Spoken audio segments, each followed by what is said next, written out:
Hello, today we're in Nuns Pool, Bundoran, and I'm going to talk about finding life-giving fresh water in a salty seascape, part 2. You'll be aware there was a plane crash in Tullinstrand during World War II, and I want to tell a story about a plane crash that took place in the middle of the Pacific Ocean in 1944. It was a American war combat plane, and there was a man called Louis Saponi who survived the crash while all his crew members perished. He had many dangers when he was in the water. He was miles from anywhere in the middle of the Pacific Ocean, and he had lots of dangers. One of the dangers was sharks all below. He could see them, and he was floating on his raft trying to avoid them. He had sores from the heat of the sun, blistering heat that he'd nowhere to hide, and also that he was being shot at and fired on by the Japanese warplanes as they came overhead. But he had one other danger that he may surprise you. And his biggest danger, in fact, was thirst. He was thirsty, and yet he had water all around him. But he couldn't drink the water. Why? Because it was salt water. If he had drunk the salt water, he would have had all sorts of struggles and issues. In fact, I have a list of some of them here. Um, I'm told he would have suffered explosive diarrhea. He would have had a pounding headache, muscle cramps, dizziness, dry mouth, vomiting, increased blood pressure. That's just for starters. He would have had a rapid heart rate, kidney failure, hallucinations and seizures. And if he kept drinking seawater, finally he would have fallen into a coma, experienced massive organ failure, and sustained irreparable brain damage. Yet, Louis Saponi managed to survive 47 days adrift on his makeshift raft, and managed to drink water collected, rainwater that he collected as he went. What's wrong with sipping spiritual seawater? You may have noticed that one of the themes of the messages is that some of the earthly illustrations illustrate something spiritual, and we've got the same here with the water. Listen to the words of the prophet Jeremiah that really speak into this spiritual thirst angle. God says to Jeremiah, "My people have committed two sins.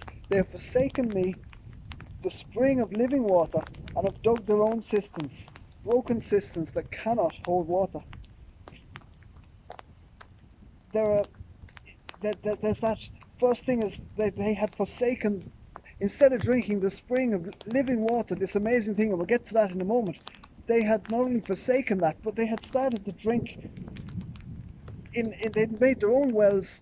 Really, it was like they were scooping up mud, pools of muddy water at the bottom of wells, and it wasn't even holding water, so you're left with just the dregs and bugs, and really poor substitute for the living water which God says He offers.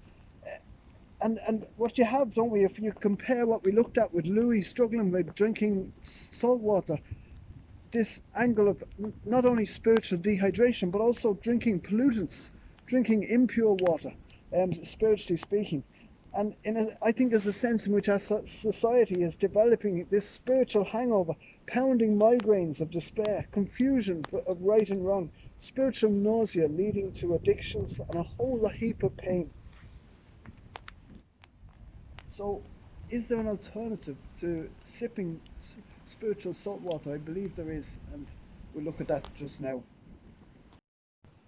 So, why sip salt water when God offers living waters? I think that's the question that God would have us ask today. Jeremiah's message was, give up on the broken water sources, the impure, the pollutants, and the spiritual dehydration, and come back to God, who is the spring of living waters.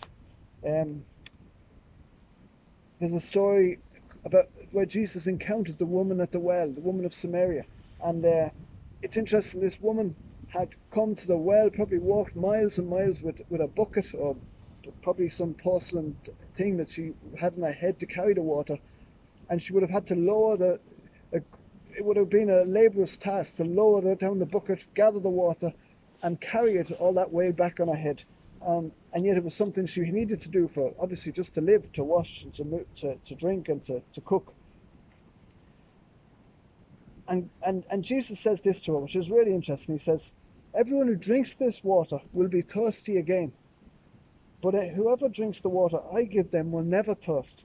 Indeed, the water I give them will become in them a spring of water welling up to eternal life.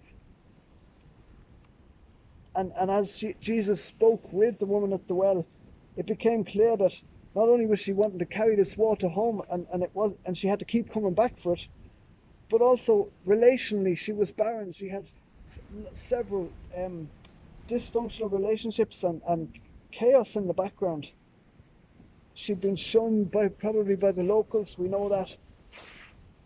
And the reason Jesus is talking about living water and offering her this special living water is because the heart of God breaks when we make do with mud puddles instead of the living water that he offers. See, Jesus is outrageously claiming to be the living water that springs up spontaneously, that's pure, that's entirely satisfying, unlike anything else that we seek, anywhere else that we seek fulfillment or satisfaction. Maybe it'd be worth asking yourself a question as I ask myself a question. Do I want to thrive? What have we got to lose? Perhaps many of us have spent a lifetime chasing fulfillment only to find it's never quite where we thought it was. Perhaps for very good reasons. Jesus is the last place you'd think of finding it. But this is not about religion. This is about relationship. This is about intimacy. It's about knowing God. Jesus has died to remove all the barriers between us and God. And all he asks is that we come to him. Hands up, willing to embrace our need. And he says he will satisfy us. You see, as the all-captivating presence of Jesus will fill us like nothing else on this planet can. And you'll never know unless you actually come to him and ask for a drink. I'm Matt Tuttleby with Bundoran Bible Reflections.